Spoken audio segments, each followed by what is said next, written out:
Hi, it's me again with Corel Draw Tips and Tricks, and somebody emailed me this morning and they're trying to put a star into another star equally, and from what they're doing, I'm going to do exactly what they're doing. Hold down the control button and make a perfect star. Control D and make a duplicate of that star, and then hold down the Shift key and bring that star in. That star is not equal to that star if you look at the gap here versus the gap here. That is something Corel does, and I've made videos like that, and it doesn't matter if it's a star or a polygon or pentagon. Control D and make a duplicate. Hold down the Shift key and bring it in. You can see the difference of the thickness down here versus down here.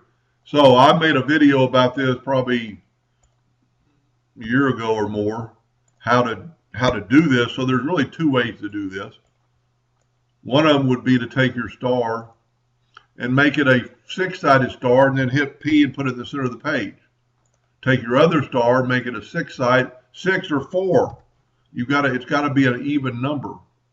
And now you've got them in the center of the page, and now we can make it a five-sided star and make your other one a five-sided star, and now all the spaces are equal, and that'll happen on anything that has an odd number like pentagon, polygon.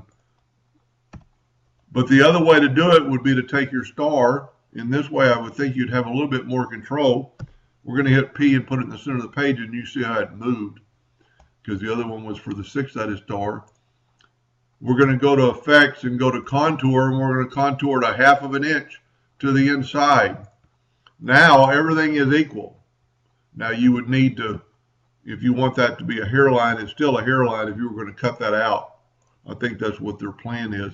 Break that apart, and you could turn that hairline into red, just so you'll know they're both cut lines. I'm kind of figured out if I'm going to make a video. Somebody sent me a picture.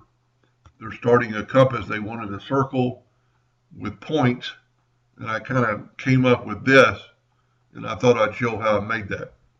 Anyway, hope that helped a little bit. Thank you for watching.